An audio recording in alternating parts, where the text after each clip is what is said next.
Assalamualaikum warahmatullahi wabarakatuh. Perkenalkan, nama saya Siti Juniarsi. Saya dari kelas Biologi B, Prodi Pendidikan Biologi Universitas 19 November Kolaka. Pada kesempatan kali ini, saya akan menjelaskan materi tentang mekanisme fertilisasi. Sebelum lanjut ke mekanisme fertilisasi, terlebih dahulu perlu kita ketahui dulu, apa sih fertilisasi? Ya, jadi fertilisasi itu adalah suatu proses peleburan fusi atau singami dari inti sel gamet jantan dan inti sel gamet betina yang kemudian akan membentuk sel tunggal yang dinamakan dengan zigot.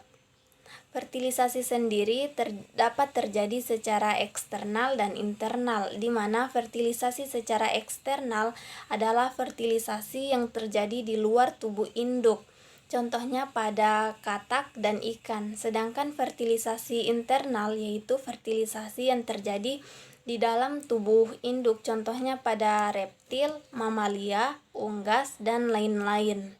Selain itu, fertilisasi mempunyai nilai penting yaitu untuk mengaktifasi sel telur dalam melanjutkan proses pembelahan sel. Selanjutnya, mekanisme fertilisasi. Mekanisme fertilisasi diawali dari oosit sekunder akan berdiferensiasi menjadi ovum dioviduk. Nah, mengapa oosit sekunder berdiferensiasi menjadi ovum dioviduk? Hal ini dikarenakan ada sperma yang akan masuk, di mana setelah sperma masuk, maka ia akan bertemu dengan oosit sekunder. Selanjutnya, sperma akan menembus folikel melalui celah-celah folikelnya. Setelah berhasil memasuki folikel, maka sperma akan mensekresikan enzim yang namanya enzim hyaluronidase yang bertugas untuk merusak atau menembus bagian corona radiata ovum. Setelah berhasil menembus bagian corona radiata ovum, maka sperma akan bertemu dengan granula kortika. Nah, di mana jika granula kortika bertemu dengan sperma, maka akan meningkatkan kekuatan potensial di dalam ovum dan di luar ovum, sehingga sperma yang akan masuk di dalam ovum akan mati. Selain itu, ovum juga mengkeraskan bagian corona radiata sehingga sperma tidak bisa masuk. Mengapa ovum mengkeraskan bagian corona radiata? Hal ini dikarenakan jika ada dua sperma yang akan masuk di dalam satu ovum, maka akan terjadi kembar siam. Setelah berhasil bertemu dengan granula kortika, maka sperma akan mengeluarkan bagian nukleus atau inti sel spermanya sehingga bisa bertemu dengan inti sel ovum. Kemudian, setelah inti sel sperma dan inti sel ovum bertemu, maka akan terjadilah proses fertilisasi.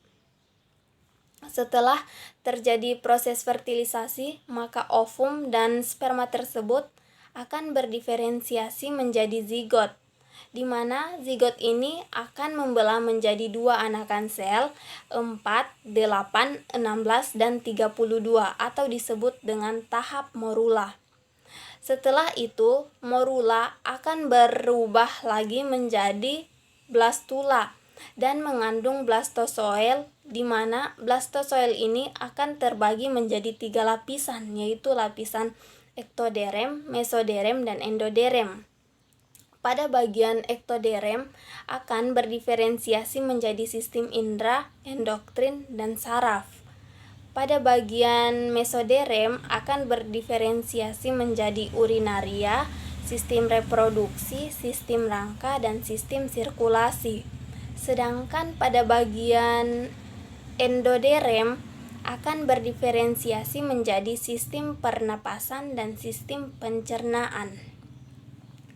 Setelah itu, maka trofoblast atau bagian luar dari blastosit akan menempel pada bagian endometrium dan akan terus berkembang menjadi janin di uterus hingga kurang lebih selama 9 bulan.